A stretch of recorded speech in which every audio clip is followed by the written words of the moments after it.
Good evening, everyone. Welcome to the San Francisco Public Library. Tonight's event, Len Dell'Amico on Jerry Garcia and the Grateful Dead, is part of our kickoff celebration for Jerry Day, honoring one of San Francisco's own.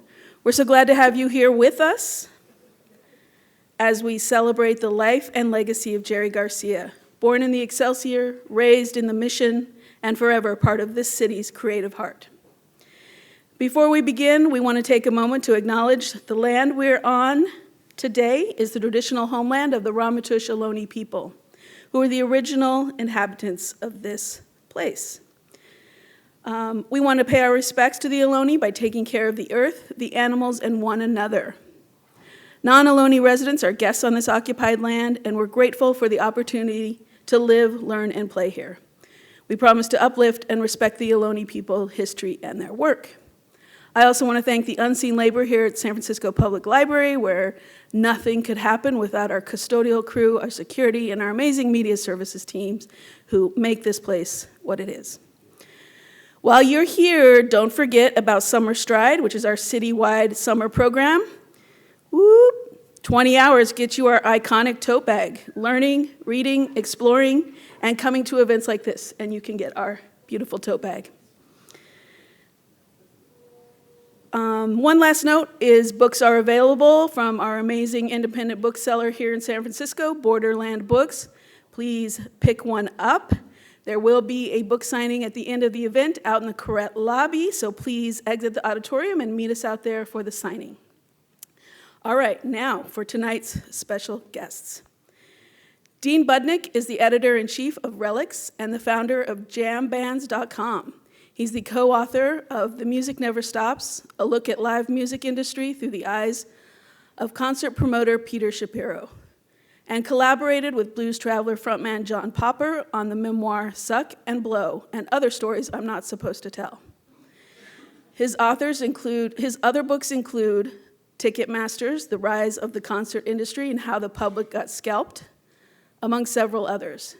Dean has covered live entertainment for Billboard, Variety, and The Hollywood Reporter, written liner notes for Jerry Garcia and the Grateful Dead, directed documentaries, launched podcasts, and much more over the course of his remarkable career. Len Dell'Amico is the author of The Friend of the Devil and longtime force in the film and television world. Over the years, he's directed and produced concert films and music videos for a wide range of artists, including Sarah Vaughan, Herbie Hancock, the Allman Brothers, Linda Ronstadt, Ray Charles, Blues Traveler, the Neville Brothers, Carlos Santana, Ruben Blades, and Bonnie Raitt. He met Jerry Garcia in 1980 and soon became the Grateful Dead's go-to video and film guy. That creative partnership and friendship lasted the rest of Garcia's life.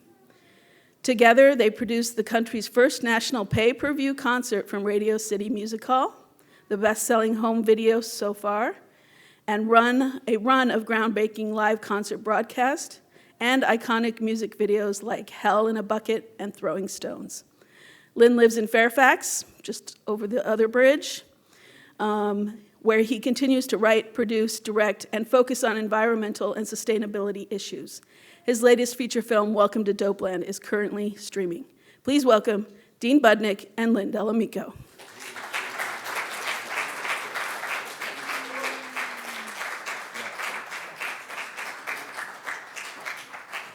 I'm curious, before we get going, if people had, I know there are books for sale out there, but if people had a chance to read the book, yeah?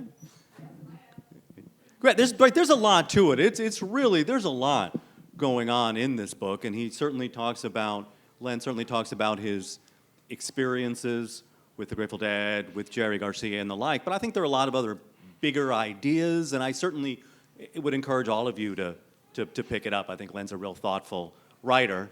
Even though he questions whether or not he actually is a writer, I would well contend he's written a book, thus, and a really, really good book, for the record, and thus he is a writer. I agree wholeheartedly. My understanding, and I could be wrong, we could just charge into this. Were you going to read from the first? Oh, that's right. So this is the beginning of chapter 1, the beginning of the story. Okay, just behave yourself. Okay. So I found myself somewhat dazed in the back of a cab on my way from SFO to a theater unfamiliar to me in downtown San Francisco called the Warfield. Dazed because when I woke up that morning in Brooklyn, whatever plans I had were tossed aside, and instead I was put on a plane to SF. And because I was sick with some kind of a cold or something and in denial about it, and also jet lagged.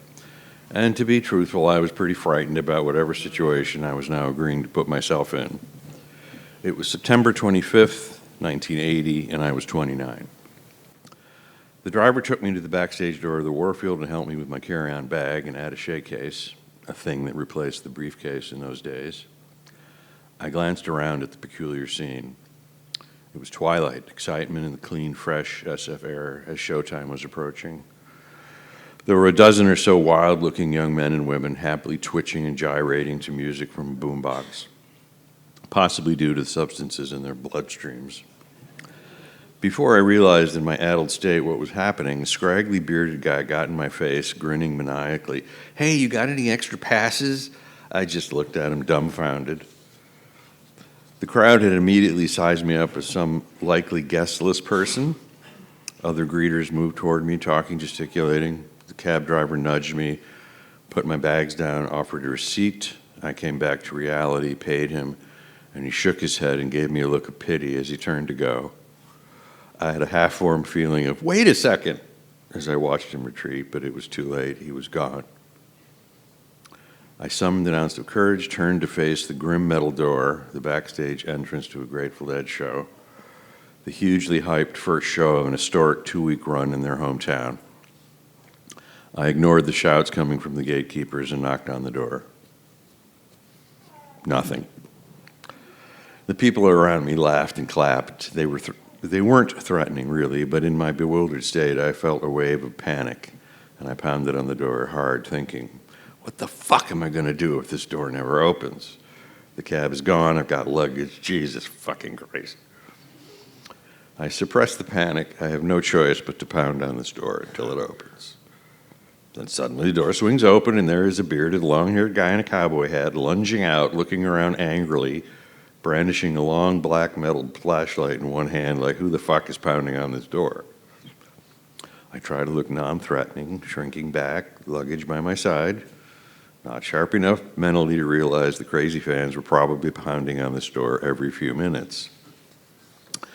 I shout at the guy, Sue Stevens said I should ask for Steve Parrish. Sue is Garcia's personal manager, and Steve is the stage crew member in charge of all things Garcia. The guy looks me up and down, moves back, slams the door behind him. The little crowd resumes their jeering and merriment at my expense. A long minute passes, and the door swings open again, and there is big Steve Parrish himself, tall and large, black mustache and intense gaze. The crowd recognizes him immediately and shrinks back in awe and respect, falling into a murmuring silence. I'm like, okay. It was kind of like a PBS nature documentary where you see firsthand how a specific tribal society works. In this case, the interface between the adoring, ecstatic fans and a living person, Big Steve, who symbolizes the object of their adoration, Grateful Dead. He suddenly appears and they shrink back in humility and quiet excitement, like plants that close their leaves in the presence of direct sunlight. To my great relief, Steve waves me inside and orders someone to grab my bags and then leads the way into the backstage area of the Warfield. I'm concerned about my bags and the seedy-looking guy who was taking possession of them. But Steve just keeps moving, and I'll be damned, but I do end up in a nice hotel room at the end of the night with my bags. Grateful Dead may look like an out-of-control circus, but it isn't. Backstage is a warren of corridors and spaces and rooms filled with cigarettes and marijuana smoke, happy people going in both directions in the narrow corridors, lots of chatter and laughter, people in weird outfits, a guy in a full clown suit with a red nose, kids of all ages laughing, running, and you could hear the excited hum of the full house of fans upstairs, invisible from here, but waiting to explode very soon when the band came on. I just follow Steve. We arrive at a door. Steve turns to me and indicates, okay, you wait here. He pushes open the door, and a huge cloud of pot smoke comes pouring out of the room, an overwhelming blast right out of a Cheech and Chong movie. I have plenty of experience with smoking pot by this time in my life, but in this moment I'm a bit staggered. I'm backstage at a Dead concert, about to have a meeting with Jerry Garcia, which I know is actually an audition for the job of directing the band's first live mass media event, using untested technology to reach their fans all across America, something that had never been done before, and deliver a top-quality audio-visual experience. What could go wrong? I stumble into the room so thick with smoke you can't see across it, and I hear a voice to my left. It's Garcia welcoming me. "Hey, man." I looked at him seated, looking up at me, and handing me the largest joint I've ever seen. "Here, have some of this."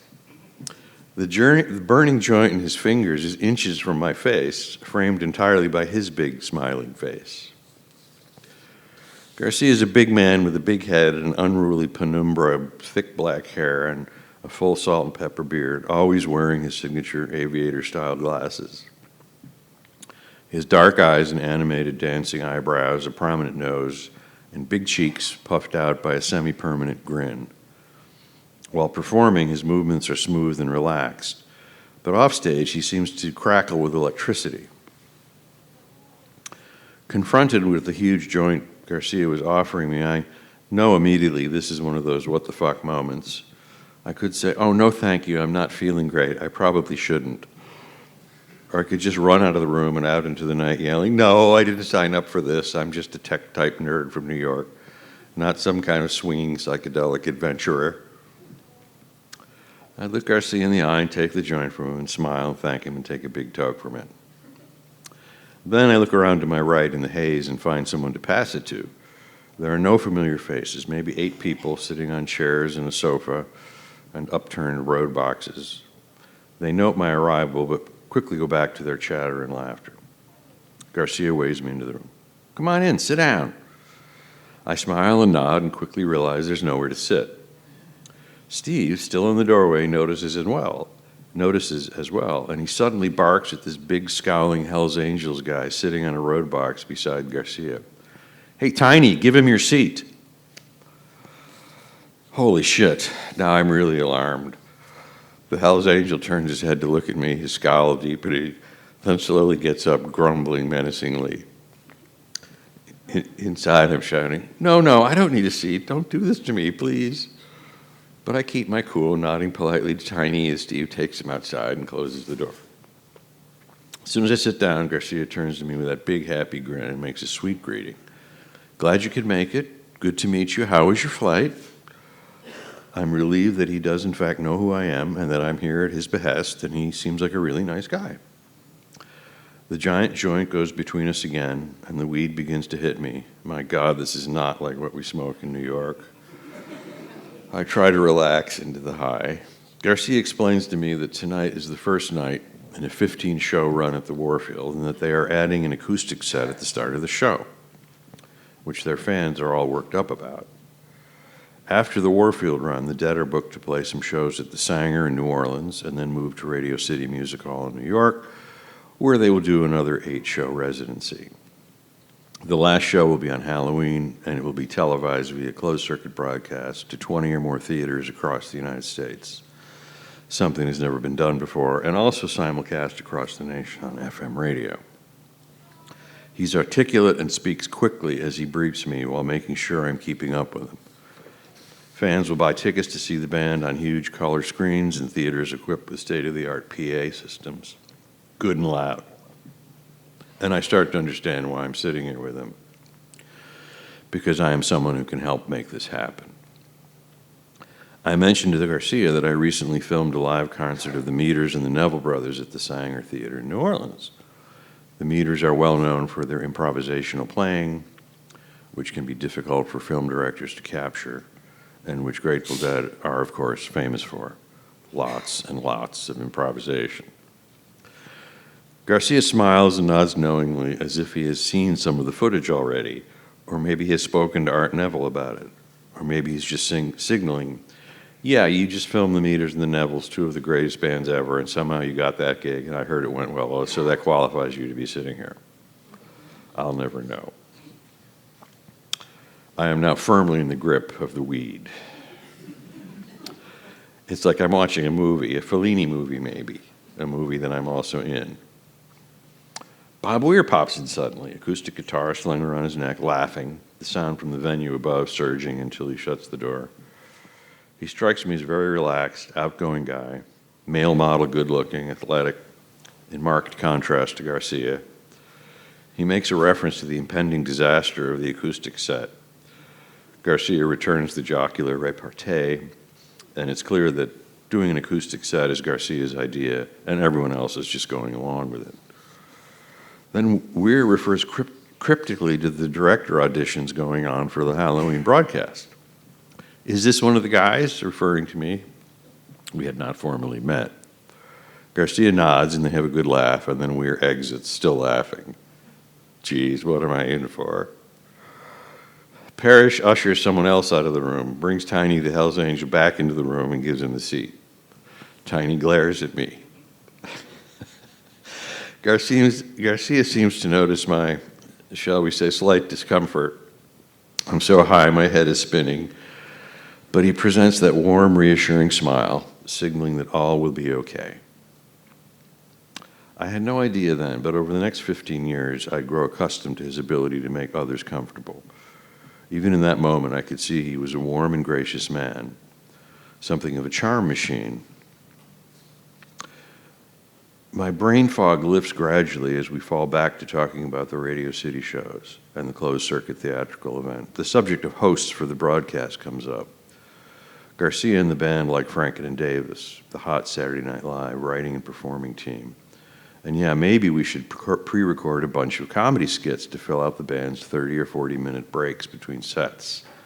And I point out that this meant that, yeah, we'd have to move fast if we were going to shoot this material here in SF. D-Day was only a month away, and they'd be too busy to shoot comedy in New York. He understands immediately and nods enthusiastically and says, so we should get Franken and Davis here right away so we can get to work. I nod along, but then feel a rush of, whoa, Nellie, this is moving fast. I haven't even been hired yet. He picks up on my sudden slight blanch. This is my first exposure to executive Garcia, and he leans in a bit and softens his tone as if reassuring a child and says, just tell Sue the plan. It'll get taken care of. I'm impressed, and I think it's good to be the king. Even through my deep weed fog, I can feel and impressed with his honesty and his deep understanding of what I will need to know in order to figure out what my role is and whether I would want to do it. And the it was the job of directing the band's first live mass media event, audiovisual experiment really, and transmitting a live multi-camera show to 24 theaters. In 1980, there was no other way to play to all your fans. There was no cable, no satellite TV, and the three major networks were not interested. Garcia turns away from me with the hands up, gives me a second gesture, and smiles and nods at Tiny, and leans forward. Hey man, so tell me what's up. How are you doing? You can see Tiny's eyes widen a little. He sits up straight, puts his hands on his knees, clears his throat, starts to speak. I come tonight with a message for you from Mr. Sonny Barger, the president of the Oakland chapter of the Hells Angels. He sends you his warm regards and his best wishes for the first show of this historic acoustic big run that you start tonight at the Warfield, and he regrets that he cannot attend in person. Garcia laughs delightedly, nods appreciatively to Tiny. Thanks, man. That was great. Listen, would you send a message back to Sonny? Just tell him I was really, really glad to hear from him tonight, okay? Tiny bows his head briefly, much relieved, and returns to his earlier statue form. I learned later that Barger had recently completed a prison sentence, but was still under house arrest and so couldn't make the show.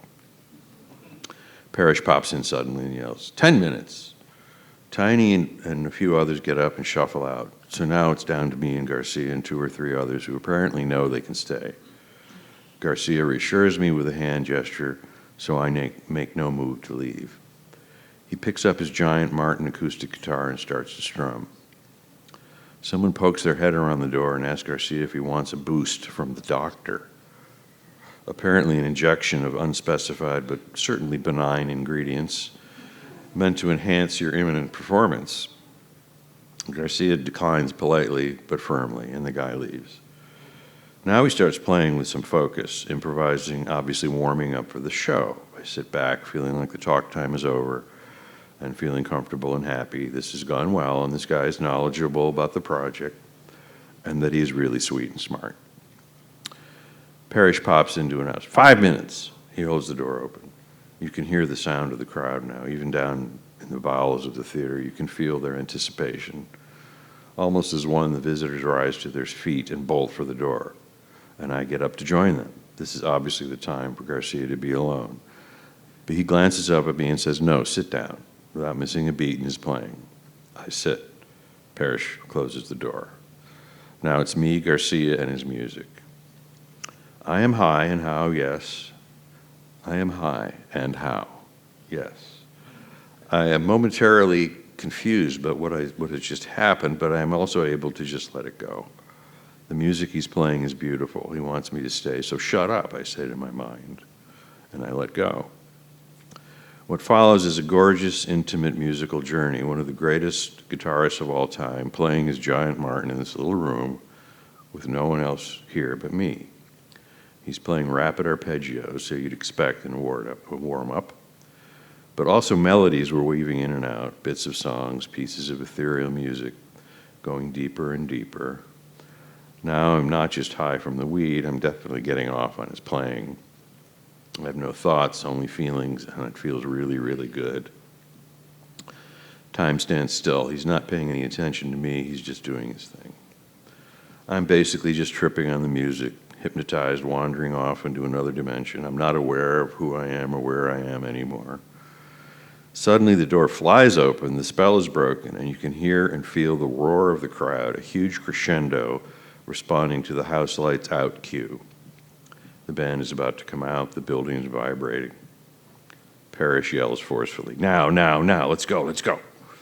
Garcia snaps to, jumps up, Martin in hand, exits the room. Parrish pulls the door shut behind him. I am shocked back into the present. I'm left sitting there, suddenly sealed in this little room by myself, all alone, high as a fucking kite. Wait, where am I? I work my way back, one step at a time. It's good, it's okay. But what am I supposed to do now? Something tells me I'm in no shape to just wander about backstage. For one thing, I have no backstage IDs or band-only laminates to grease my way. So I decided to just sit there for a while, breathe. I'm safe and sound. I can hear the thunderous roar of the crowd as the band takes the stage and eventually starts to play. After a while, a young woman steps delicately into the room, all smiles, carrying some passes for me. Softly she approaches, probably sensing my condition, and sweetly offers to escort me to my seat.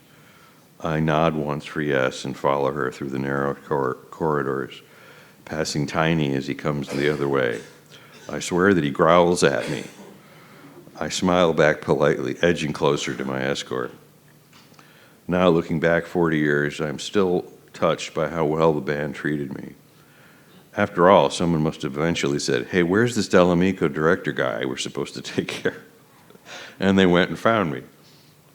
My seat was in the front row of the balcony at the Warfield, the best seat in the house, right next to the lighting director and the sound mixer, legendary pair of Candace Brightman and Dan Healy. When I got there, the band was already well into their acoustic set, and it was an awesome scene. The sound and lighting were fantastic. The crowd was apeshit happy, and then the band sounded and played great. And that's how I met Jerry Garcia. Thanks.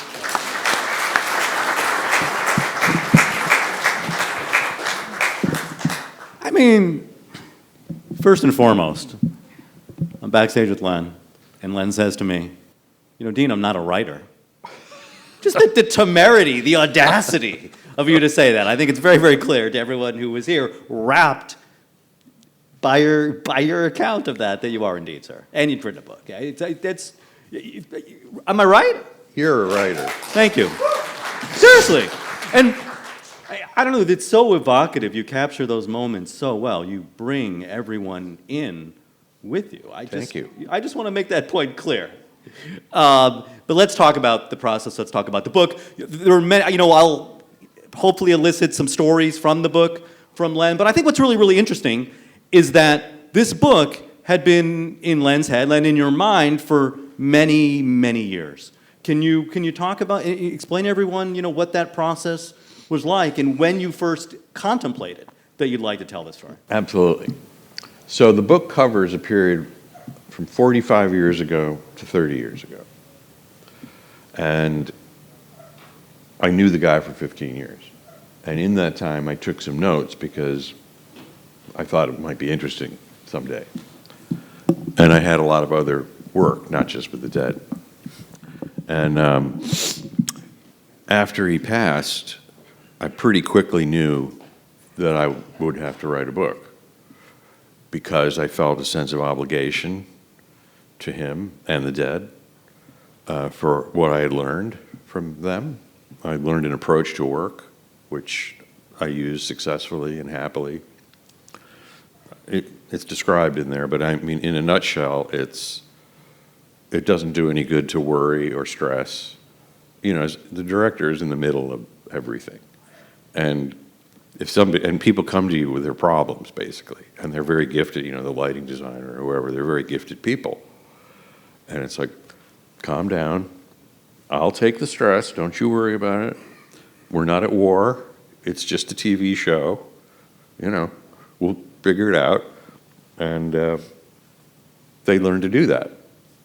And also, I like to work live because when it's over, it's over. Making films, there's post-production where you can change things. But so there was an obligation that I felt I had to tell the story. And what a relief to finish it. It was a monkey off my back. It took 3 years. So anyway, 30 years ago, all right, so I've got a lot of notes, and I started writing the memories on and off for decades. And then I woke up one day, kind of old, like, when are you going to write this book exactly? And it was COVID. And I'm like, now. And hardest thing I've ever done, which is why I say there's never going to be another book. Unless you have a huge pile of money.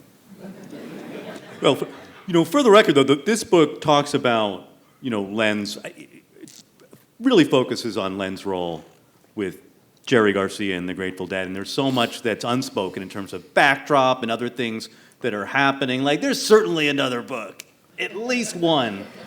There just is. I just know it from having read this book. I'm afraid so, yes. So, I'm hopeful. The stuff that had to be left out. There's a deadline. At a certain point, you just got to stop. And it's good. There's enough stuff in there, I think, But, I made some rules at the beginning. Only the truth. You don't make up a single thing. I didn't want to say anything that would hurt anybody's feelings who was still alive, if I could help it. I think it was fine to hurt people who are dead. I've never understood why you're not supposed to say, they're dead. What do they care? And I was very disturbed at some things that people were depicting Garcia as a tragic figure. Oh my God, look at that. Whew. That 4-hour documentary that was on Amazon ended up in that typical, dark portrayal. And that's just completely untrue. He was not a tragic figure. And so I wanted to push back against that. And I thought, a key to Grateful Dead land is having fun. I know that sounds silly, but I was in meetings where, it had to come up. I'd come in with an offer from somebody, $1 million for you, cash. You're there playing anyway. You're not doing anything except accepting the money and signing. Huge production budget. They'll pay me so you don't have to. You'll own the copyright. You'll own the tapes, and you'll get back end. Okay, that's the best deal there is in show business. And they look at each other, and they'll wait for Jerry to talk because they did. Well, is this going to be fun for us? So I have to guarantee it's fun on top of all this other stuff? And he goes, yeah. I'm like, okay, it's going to be fun. And you can see it in their business model. The shows are just like a huge party. And, I think filmmaking and television making can be fun. And, you have to, everybody who's working on those things is the best at what they do. But being the best at what you do, you can get pretty tense and intense. And, you also have to be loose. Anyway, so that's why I felt it. Hey, have people seen the Pal in a Bucket video? I'm just curious. So, you mentioned fun. Case in point. Right, well, right. Can you let people talk about the process, the creative meeting that led to that video? Can't help but laugh still. Once again, a very small room with a tremendous amount of marijuana smoke in it. And I got a call. I was working on another job. Sue Stevens, can you fly to Boulder tonight? Band wants to talk to you. They're playing at Red Rocks. And sure. In the Dark had just come out, the '87 album. And next day, some people would get a conference room to do, and I'm like, just come to my hotel room. And the six guys and me, I sat on the bed, and there was a radiator. Somebody sat there, and I had my little yellow legal pad. I never stopped being a nerd. And I said, okay. The first single was Touch of Grey, which is Jerry's song. And the second single was going to be Bobby's song, Hell in a Bucket. So I said, Bobby, you must have, the joint went around. Oh my God. So, but I've got to write this down. I said, Bobby, you must have some thoughts. There are directors who would come in and go, well, here's the script. I've thought it all out. And I'm like, I don't work that way. It's like, I want to hear what you guys, and I did this with all my clients. They have a right to say, it's your right, it's up to you, we don't care. Then I would write it. But Bobby says, okay, and he's thinking, long think. And then he goes, a duck. And I go, a duck. And I wrote it down. I have that pad. And then everybody bursts out laughing. A duck. That duck appears in like half of all the shots. You don't notice. If you study it, you'll notice it's almost everywhere. And by the way, it's intoxicated for abortion. Well, yeah, that's a sad. Well, no, it's not so sad. But Bobby had he thought it all out. He wanted it to be, that show Miami Vice from the '80s? You remember the colored suits and stuff and the gold chains and all that? Who was the name of that actor? Don Johnson. He said, I want to be Don Johnson, And God, the costume people turned him into, he was spitting the image of Don Johnson in Miami Vice. And all these animals had to appear, and a dominatrix.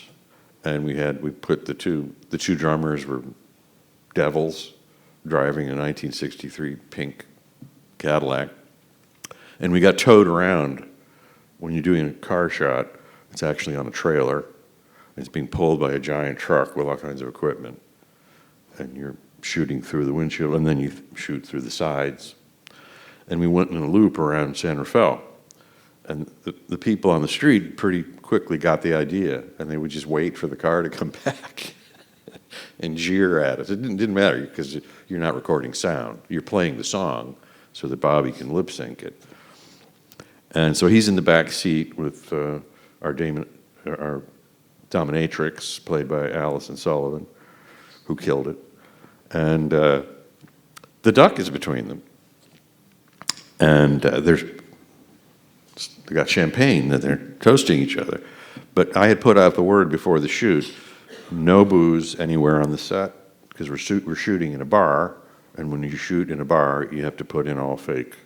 You can't afford to have any accidents with somebody who gets drunk. And Bobby had just got back from rehab, or as they called it, vacation. And that's totally common in the business. You just go dry out a little bit. So I didn't want to get blamed for him falling off the wagon. So that's okay. It's not real champagne. In the middle of the take, the duck, whoop, and comes out. Oh, it's priceless. People are going to think we trained it to do that, and it's funny. And then when I got to the editing room, I noticed that each time we came back to the duck, he was like, one more sip and then bonk. So, there's a lot more to tell, and it's in the book. But the next day, I get a call from the duck trainer, and he was very upset, emotional. He loved that duck. Don't worry, it's okay. And he said, you got my duck drunk. And I'm like, no, there was no alcohol on the set. Yes, there was, yeah. I'm like, oh, God, he's right. He was actually drunk, because it played so well. And I said, oh, God, I'm so sorry. What can I do to make it up? And he's like, oh, I'll get back to you.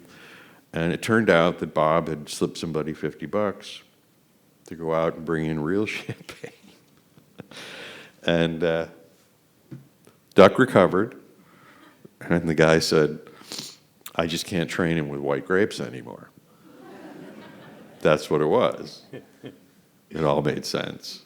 By the way, there's people who know the video, or if not, you should see it after this. There's a tiger, a big old tiger in there. Yeah. Can you talk about the tiger? Yeah. By the way, to see it, you search Hell in a Bucket official Grateful Dead music video, or go to my website, Len Dell'Amico, and push the button. Weir's idea. He wrote it, basically, the whole thing. I mean, I embellished, I helped him. And the day it came, we were shooting at their studio on Front Street. The Dead had their own everything. And the whole family came, and the children, and we had bleachers, and they could watch the boudoir scene with the dominatrix. I'm like, I'm not responsible for your kids seeing this. And the two trainers came in, like both 6'3" big guys. I said, listen up, everybody, and they lectured us. The tiger is going to be making this noise. It sounds scary, but it's just a big cat. Think of a cat purring. It's like that, only really loud. And he says, we're going to be holding the chains, and we throw him steak every couple of minutes. And I'm like, why? Okay. And then he goes, because to the tiger, you people are like monkeys, which they eat. So what we do is make sure he's never hungry. And they're trying to teach, he's not domesticated. He's trained, but not domesticated. You can't, no flashbulbs, no sudden move, on and on. I'm getting more and more nervous about this. It sounded great when Bob was talking about it. And then, they bring him in, and we had a corridor for the motorcycle to come in, and they brought him in through there. And if this is the corridor and this is the set, I perched right here. I could hear the chains, and I could hear the animal, and it appeared right there. And it took a minute to enter the room because it was 9 feet long, including the tail. Oh, we banished all the kids. Oh, no, before we let the tiger in, it was like, okay, everybody who's not working, out. They all beat it very fast. Only Garcia was sitting there. He was loving it. And it was great. The shoot went great. And then when we did the photo op after, it was Bobby and Allison and Jerry and me and sitting on the bed and the tiger in front of us. And Bob puts his foot on it. And I'm like, do you remember him saying, do not touch the animal? He put his foot on the back. Oh, God, he's going to bite his foot off or something. But it didn't. The pictures in the book, you can see a very uncomfortable Len sitting there, with the tiger right there. Let's talk about Jerry for a minute. I mean, there are any number of just wonderful Jerry stories in the book. I'm interested. So after Jerry, you're there pretty soon. After Jerry comes out of the coma, Yeah. you're invited in, and MG Mountain Girl hands Jerry a guitar. And as you write, can you talk about? It seems like Jerry doesn't really recognize. No seeming about it. That it's a guitar. No. It was very scary. I love the guy. And, because the doctor said it's unlikely that he'll have his full mind. He was gone for 3 days. It's unlikely that he'll ever play again. And so, steel yourself, And that's fine, If you care for somebody and half their mind is gone, the other half, we have people in our families who lose their capabilities. You do the best you can. So we didn't know. And Mountain Girl is as bold as he is. And they were a great fit. And she just walked in with an acoustic guitar and handed it. She's handing it to him, and he's like, he put out his hands and he looked at it, just looked around. Nothing. Beat. And then she just took it. No emotional reaction, and just left. And he was talking to his brother, Tiff, at the time. They were reminiscing, which is, I think the doctor had said, what you should do is reminisce to activate memories and stuff. But, didn't look good. But Merle Saunders, who was an incredible friend to him, took it on himself and kind of moved into his house with a grand piano. And I used to visit and just sit in the shadows. And he was teaching him a chord. And Merle's at the piano. This is a C chord. And he's got a guitar now. And he puts his fingers where they go. Okay, it's a start. I mean, he's truly one of the greatest guitar players of all time. So there was a ways to go. But 2 months later. Right. Well, the punchline to that story is you take him out to go see Los Lobos, and you lose Jerry, by the way. You're given very strict. I see some nodding going on. But yeah, you lost Jerry. But can you talk about that night? Then you get to. It's sort of you get to see him back in action. Oh yeah, it was the greatest night of my life up until that point. Can you talk? What was that? Well, I had worked with Los Lobos, and they were playing a town. What was the name of the bar? New George's, thank you. And I was going to go, and I thought, Jerry hasn't been out. I'll go up and see if And Mountain Girl's like, okay, there are 2 shows. You come back after the first show, Len. And I'm like, okay. No drinking, Len. I'm going to stop the big guy. No, I'm not. Okay, no drinking. And Sue and Annette would go with us, 2 workers that he liked a lot, and I would drive, and he was happy. He was home with his family. This was 2 months after the hospital, or more, and at the last minute, I was picking him up, and I got to bring my guitar. What are you bringing? And he had a blue Fender Stratocaster, and he said, I'm going to give this to David Algo, the lead writer and singer. They had never met. I had met him, and I'm like thinking, you're going to give this to him? He's going to love that. They're both Latino.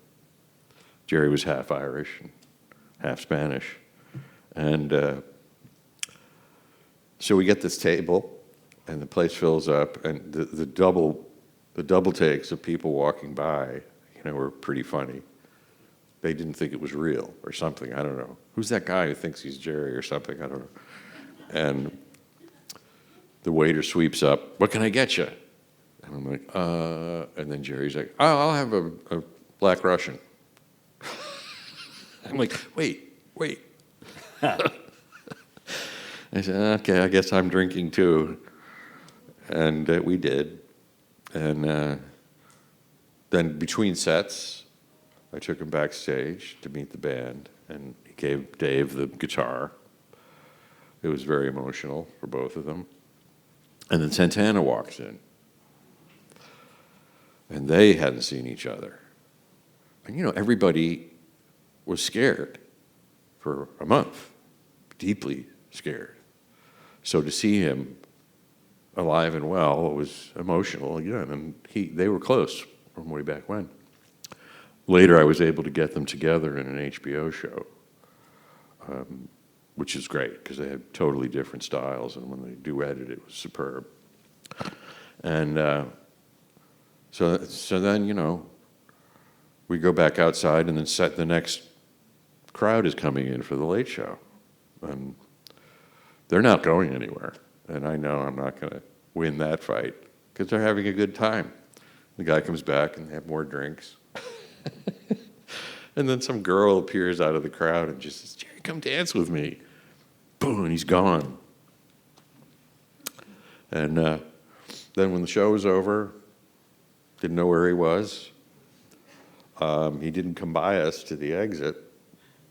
So I told the ladies, stay here if you see him, grab him. And I went backstage, and he wasn't there. And then I went into the kitchen, and he wasn't there. And I went outside, and he wasn't there.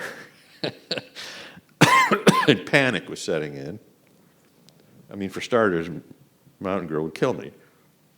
For starters. And I was panicked, and went back in, and the girls were like, well, we're going, They were old Grateful Dead fans. He can take care of himself. Stop it, And I said, please don't go. And they're like, no, we're leaving. So I'm there by myself. And I give up and walk outside, and he's standing under the marquee, smoking a cigarette, talking to people one at a time, his fans. And I'm like, hi, Jerry. And he's like, yeah, I've been waiting for you. Okay. Relief, you think? So we get in the car, and he's like, all these people were telling me how much they cared for me, how much they loved me. And I'm like, yeah. He goes, yeah, wow, I didn't know that. I'm like, what? You didn't know that? He goes, I've been away for a while. I couldn't talk after that. I was just, okay, I'll just get you home. But Mountain Girl never yelled at me. He was okay. He can hold his booze and any other substance. You never knew what he was doing. And parenthetically, he took the stage as well. Oh, I forgot about that. Yeah. So Santana does a guest thing with Los Lobos, and then he left. And Jerry had been gone, so and they said, hey, Garcia, get up here. And he comes up. They give him a guitar, not his own. In fact, I think he played the blue Strat. And it was, that famous, La Bamba. And I knew what was coming, and they threw the solo to him, and he just ripped it. He shredded it. Just like tore it up. And I thought, he's back, 100%. Place went nuts. And then in the car, I said something like, boy, you never held that guitar before, and it sounded exactly like you. And I'm kind of ribbing him, but he goes, it's not the guitar, Len, it's me that makes that sound. You know that. And I'm like, I know that. But I left out, that was the, thank you for that. That's sort of the key part of the story. Well, they're both, it's all good. It's all good. I know we're going to ask some questions. I just want to say, though, by the way, there are plenty of just wonderful stories. We didn't get to talk about Halloween, Franken and Davis. There's some great stuff there. There's some, there's a really moving, I won't even hint at it. I think there's a really moving Jerry story involving a fan that's in the book. Oh, yeah. It's just, Len did such a lovely job and really gets you, draws you in and lets you feel what it was like to be there doing what he did. It really, it's a remarkable book. But Garcia was what are we doing? No, I was going to point. They're gonna. Oh, is it time? It's time. All right. There's so many people, we got to get this on, because we're going to still sign books. Oh, Who would like that a too. question? Don't be shy.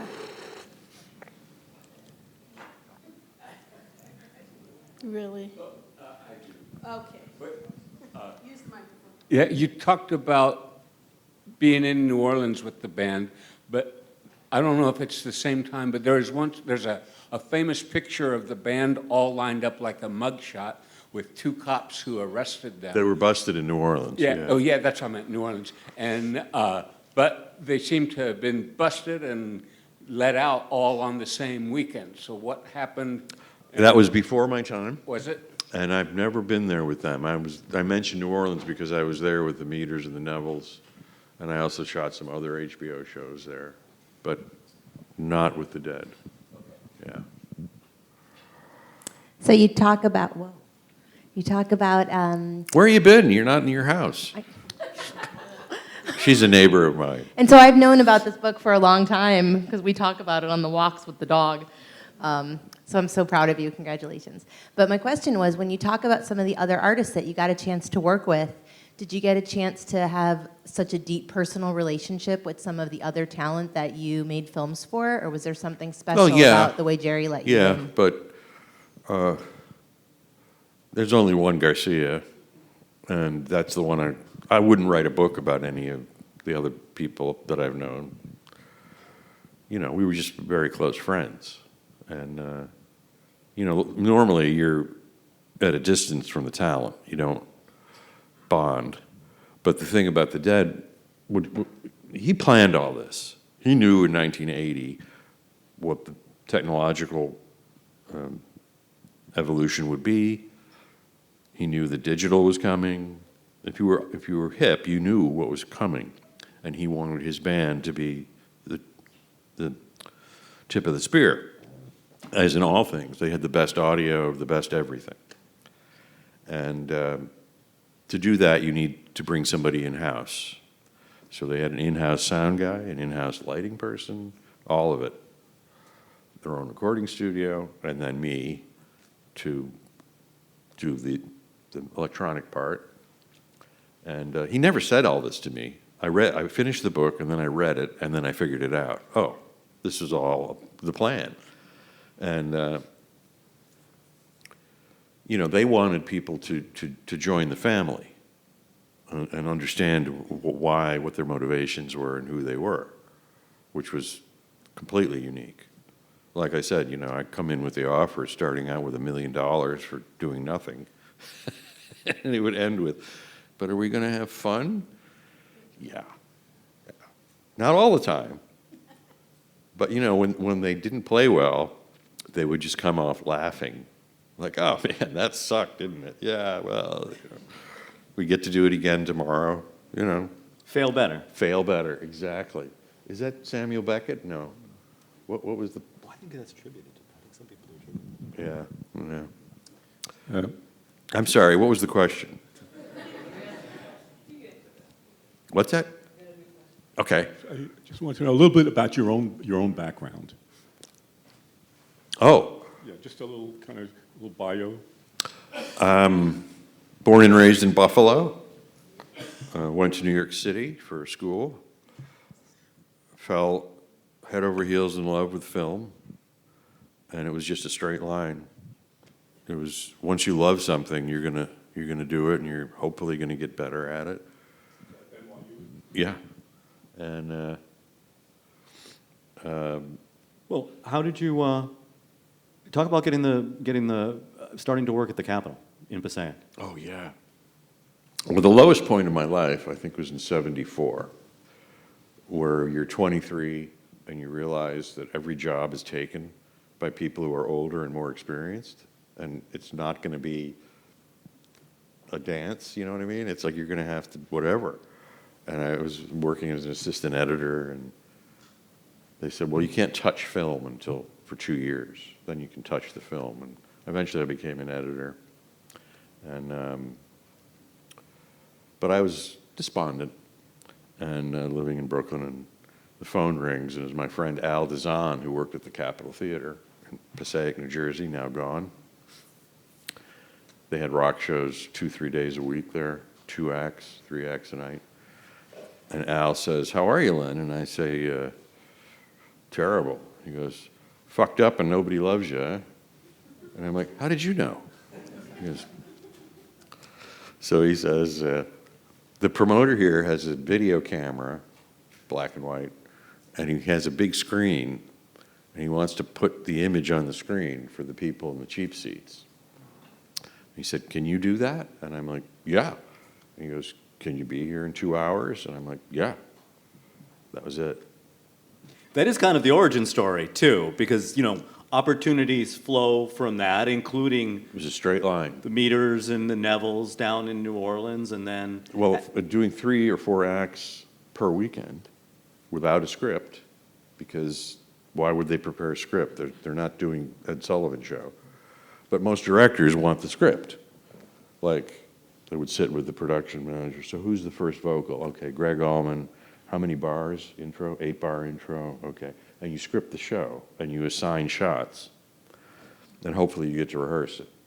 Well, The Dead has a repertoire of 120 songs. And they do about 12 or 13 a show. And you have to see 4 shows before they'll repeat a song.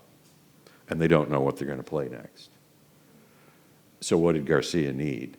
Somebody who had a crew that knew how to do this live, and we had a system, and I had done so many different bands. I learned the music, and I could figure out what was going to happen next and do it without a script. So really, there wasn't anybody else. It had to be me at that point. And but he did know all that, and I'm not sure how. He was close with Art Neville. All musicians loved him. That was a key thing. And he would have to arbitrate, as the smartest guy in the room, as he always was. He would say, I'm not the leader of this band. The situation is in charge, not me. But everybody knows you're the wisest person, so they're just going to wait for you to say what we should do. So he was in a bind.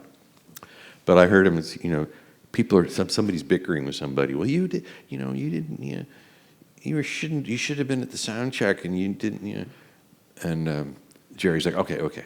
If you want to blame somebody, blame me. Okay? We done with that?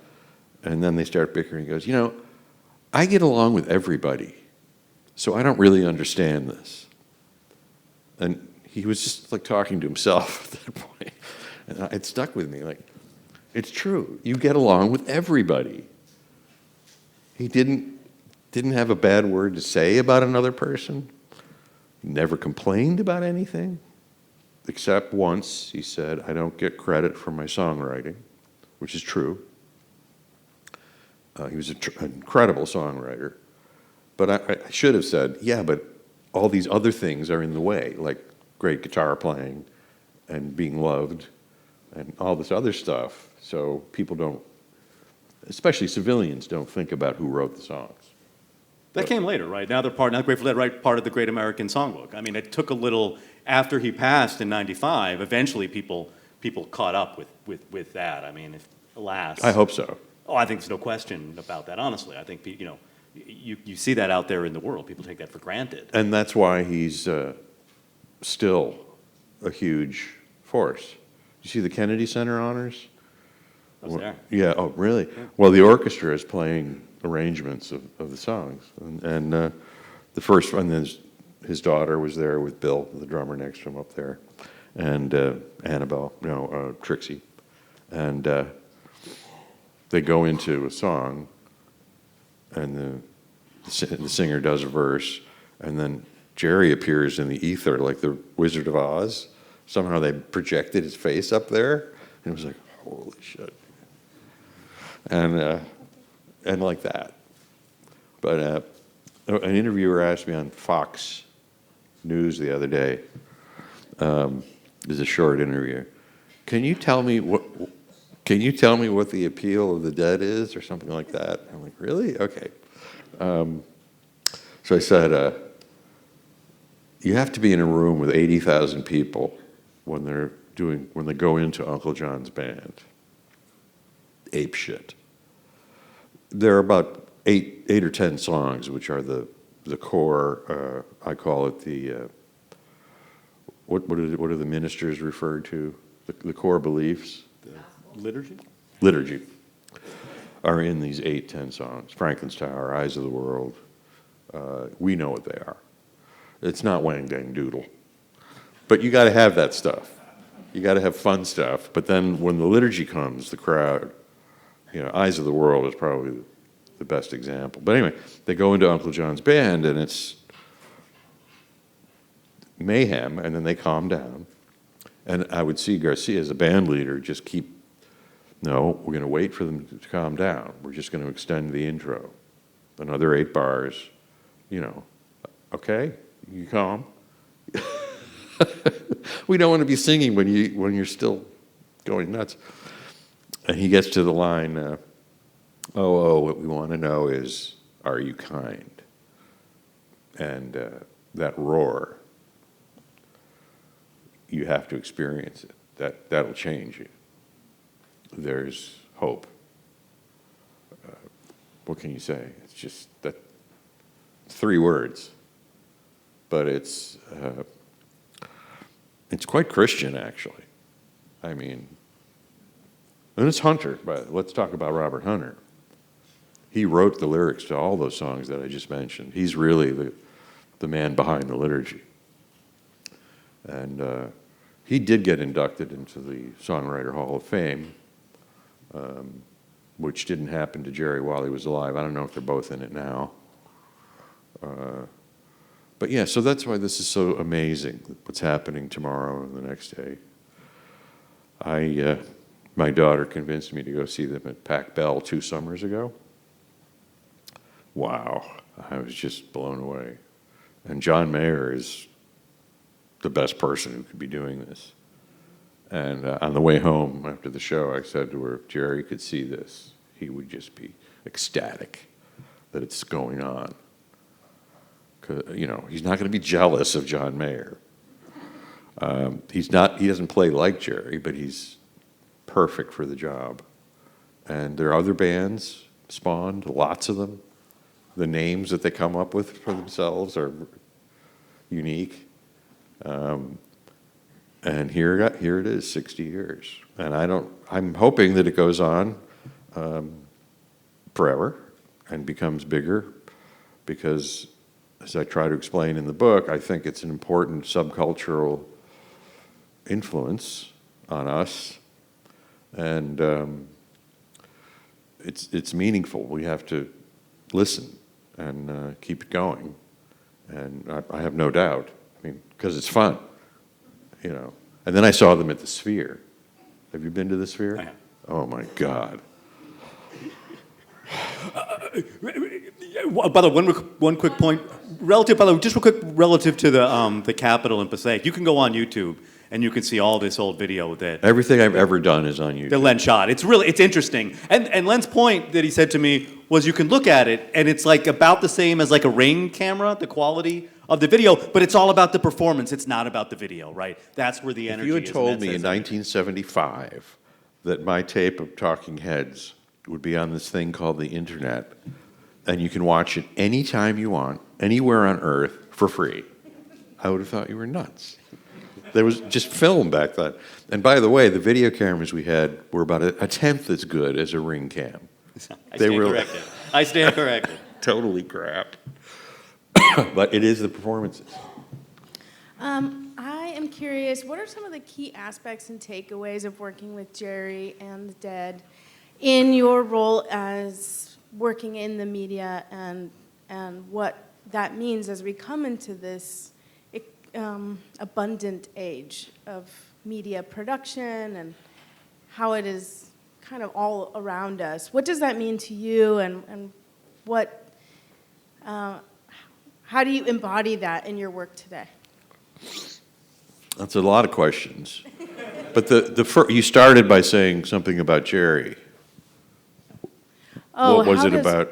How did your working with Jerry and the Dead and your time with this band and all of their knowledge and wanting to have fun and their demeanor, how did it impact the way that you interact with your role in the media? Well, after that, after they became a very hot band in the summer of '87 with In the Dark and the 2 videos, and we put out a feature-length video that Jerry and I co-directed.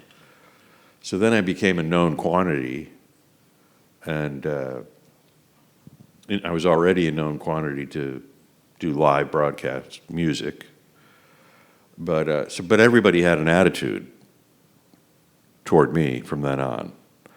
So first it's the drugs, and which is all more or less mythic. I mean, I could tell you stuff. Leonard Skinner made the Dead look like children.